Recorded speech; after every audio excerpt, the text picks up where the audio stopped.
बिस्मिल्लाहिर्रहमानिर्रहीम। अस्सलामुअलैकुम। अलहम्द टीम की जानिब से मैं हूं मोहम्मद बिलाल। दोस्तों, कैसे हैं आप? उम्मीद है आप खैरियत से होंगे। आज का जो हमारा टॉपिक है वो है एक्सरसाइज लेसन के बारे में। जो पहले ही हमने 2 वीडियो बनाई हैं उनका लेसन आज प्रैक्टिस में देखेंगे कि हमने उसका इस्तेमाल कैसे करना है। उसकी आज छोटी सी मशक करेंगे। तो इसके लिए शुरू करते हैं। उसमें हमने पढ़ा था A, B, C, D, E, F और G। यहाँ तक हमने पढ़ा था और उनकी आज हमने मशक करनी है। शुरू करते हैं A से।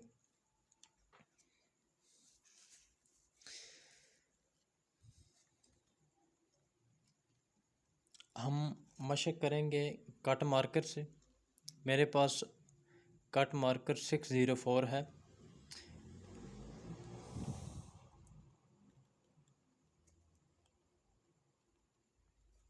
ए के लिए सबसे पहले हमने 2 टेढ़ी लाइनें ड्रा करनी है। टेढ़ी लाइनें ड्रा करने के लिए हमें सबसे पहले अलग-अलग लाइनें लिखनी आनी चाहिए, ऐसे टेढ़ी लाइनें। तो इसकी अगर मशक करें तो हमने ऐसे घर पे प्रैक्टिस करनी है।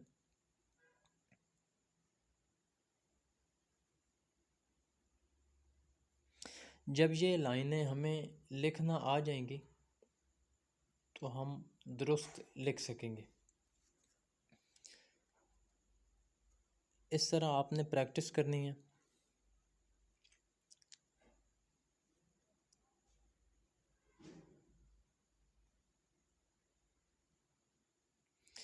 इसे हम बेस लाइन बोलते हैं। इसके बाद हमने इस तरह ड्रा करनी है।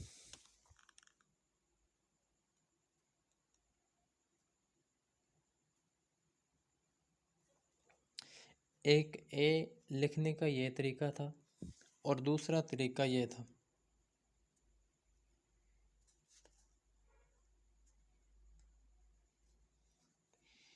एक टेढ़ी लाइन और एक सीधी लाइन।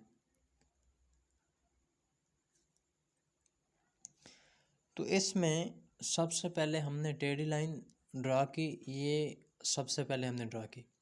इसके बाद हमने एक सीधी लाइन ड्रा की और ए बना दिया। इसका लिखने का एक ये भी तरीका है। जब आपको एक टेढ़ी लाइन ड्रा करनी आ जाएगी उसके बाद उसमें मज़ीद आप मोल्डिंग करके उसे ख़ूबसूरत बना सकते हैं। तो इसके लिए ज़रूरी है कि आपको सबसे पहले टेढ़ी लाइन ड्रा करनी आनी चाहिए, इस तरह। अगर आप ये सीख सकते हैं उसके बाद ही आप इसमें डिज़ाइनिंग वाले अल्फाज लिख सकते हैं। सबसे पहले आपको सादा अल्फाज लिखने आने चाहिए, उसके बाद आप ख़ूबसूरत हैंड राइटिंग बना सकते हैं। उसमें आप फैंसी लिख सकते हैं, एक दूसरे के साथ मिला के लिख सकते हैं। तो इसके लिए सबसे पहले ज़रूरी है कि आपको सादा लिखना आना चाहिए। तो ए के लिए हमने ये बेस लाइन इस्तेमाल की थी। अब हम प्रैक्टिस करते हैं बॉल पॉइंट की मदद से। बॉल पॉइंट का इस्तेमाल इंतहाई आसान है।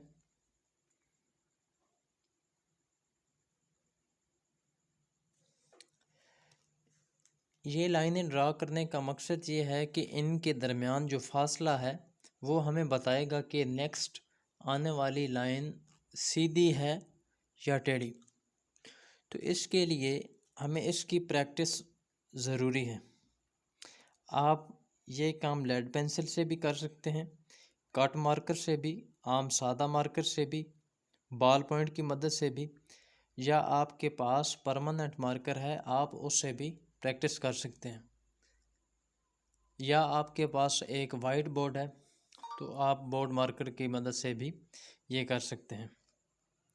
इसके बाद हमने सीखा कि एक सीधी लाइन हमने ड्रा करनी है। सीधी लाइन का मकसद, इसे हम कहते हैं बेस लाइन।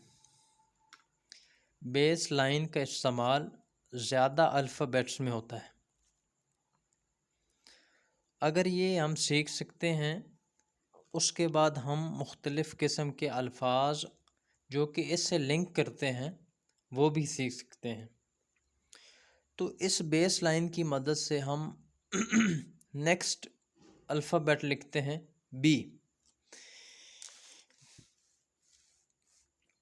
बी में हमारे पास एक आपने टेढ़ी लाइन ड्रा की, ये जो ए में हमने इस्तेमाल की।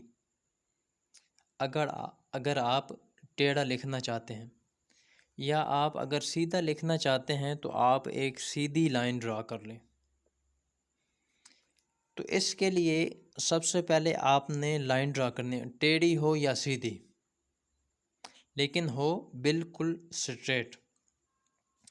तो इसमें सबसे पहले हमें ये लाइन ड्रा करनी आनी चाहिए।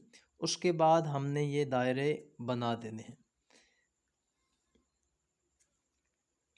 ये दायरा इसकी निस्बत छोटा होगा। दोबारा प्रैक्टिस करते हैं।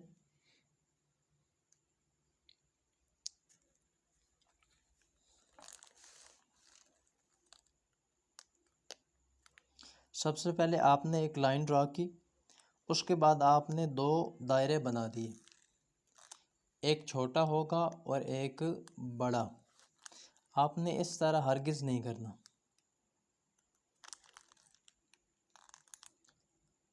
ये बिल्कुल भी दुरुस्त नहीं है।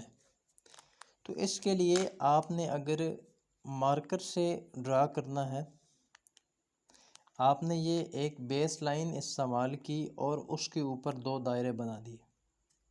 ये आपका बन गया बी। तो अगर आप बी को ही स्मॉल लेटर में लिखना चाहते हैं तो आपने बी इस तरह बना दिया।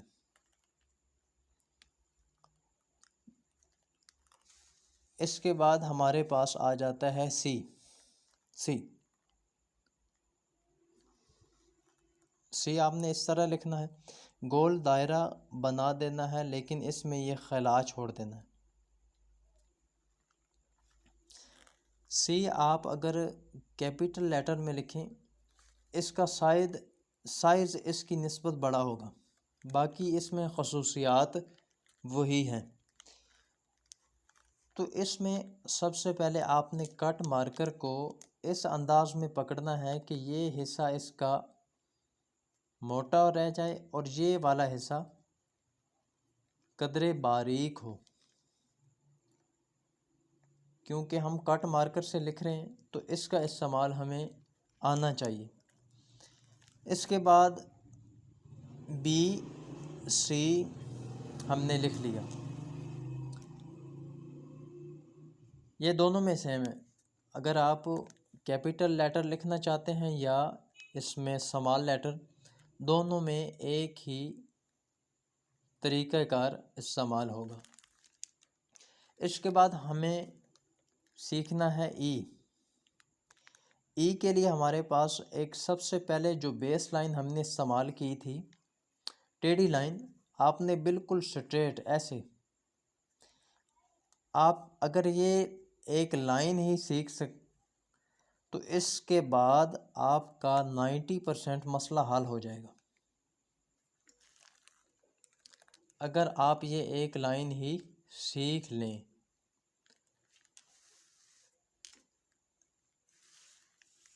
ई को हमने स्मॉल में लिखना है इस तरह। ये हमारे पास बेसिकली सी ही मौजूद है और सी को हमने यहाँ से इस्तेमाल किया और ये ई बन गया। ये देखें,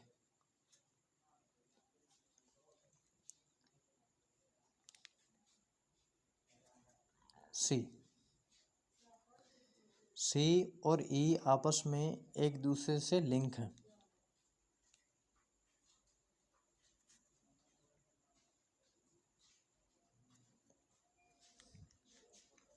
लिखाई में सब चीज़ें एक दूसरे के साथ लिंक करती हैं।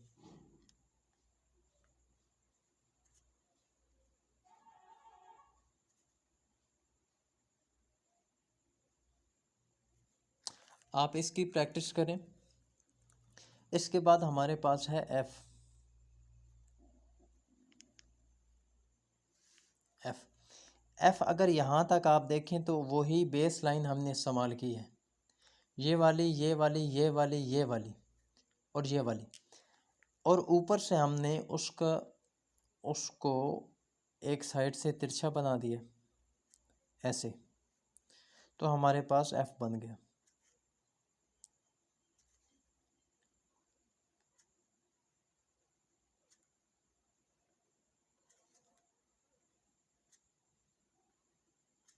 ये देखें तकरीबन ये बराबर होंगे।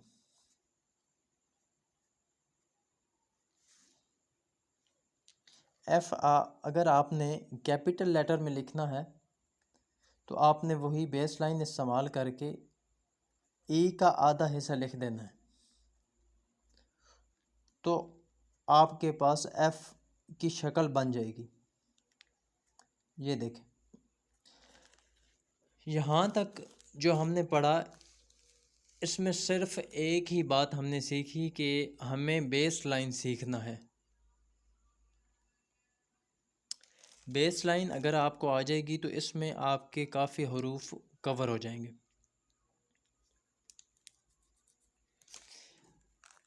हम एक पैराग्राफ लिखते हैं एक डेफिनेशन के हवाले से, उसमें हम देखते हैं कि यहाँ तक जो हमने पढ़ा है उसमें इस्तेमाल भी हुआ है कि नहीं हुआ।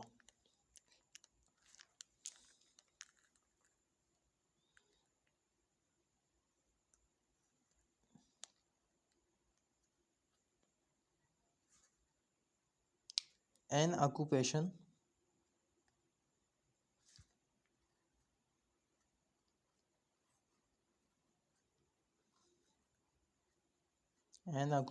undertaken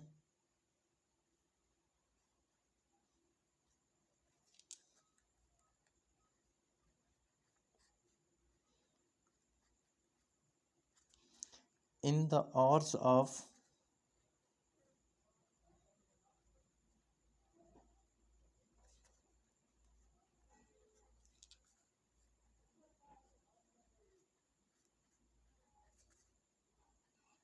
layer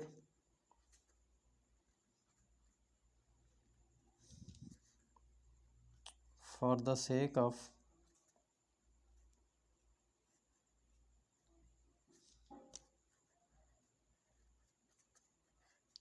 player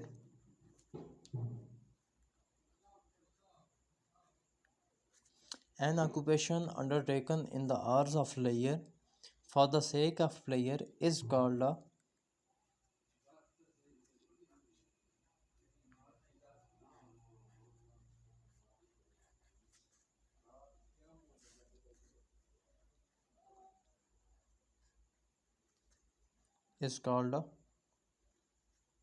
hobby. ये आप हॉबी की डेफिनेशन कहीं पे भी इस्तेमाल कर सकते हैं। तो इसमें हम देखेंगे कि सबसे पहले ए हमारे पास मौजूद है। हमने ये यहाँ पे सीखा कि ए हमने किस तरह लिखना है।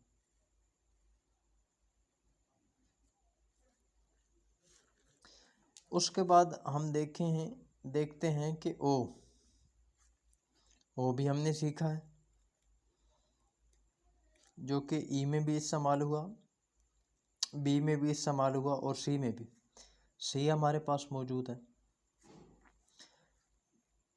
ये लाइन आप देखें, ये बेस लाइन है लेकिन हमने नीचे इस्तेमाल की है, और ये दायरा देखें हमने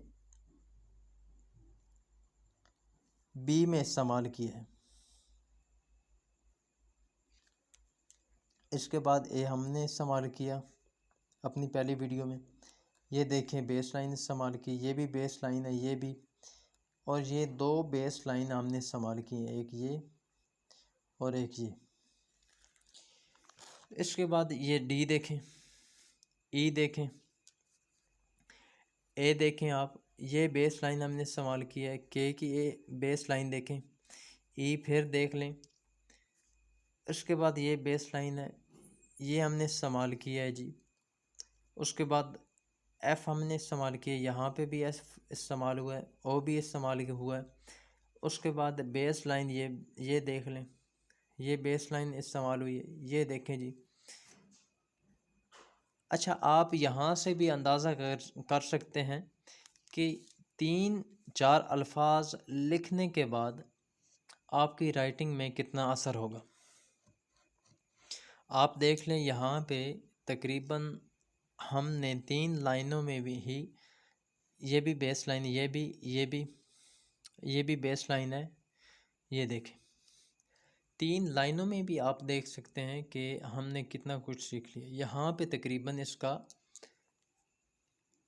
80% बनता है, हमने यहाँ से सीख लिया, 3-4 अल्फाज से ही सीख लिया। इसके लिए ज़रूरी है कि आप इनकी प्रैक्टिस करें, घर पे प्रैक्टिस करें, लेड पेंसिल एक ले लें, एक दफ़ा लिखें, उसे रेज़ करें, जो सही हो जाए उसे बाल पॉइंट या मार्कर की मदद से दुरुस्त कर लें। इस तरह आपकी मशक भी हो जाएगी। ये काम इंतहाई आसान है और इंतहाई ज़रूरी है। अगर आप ये कर सकते हैं तो आपकी लिखाई इंशाअल्लाह नहायत ही खूबसूरत बन जाएगी। आप जहाँ भी लिखें, आप मैट्रिक के पेपर देते हैं, इंटर के देते हैं, बीएस के देते हैं, एमफिल के देते हैं, आपकी लिखाई आपके लिए इंतहाई मुफीद साबित होगी इंशाअल्लाह। तो इनकी सबसे पहले आप प्रैक्टिस कर लें। इंशाअल्लाह जो नेक्स्ट वीडियो होगी वो अगले 3-4 हरूफ की होगी।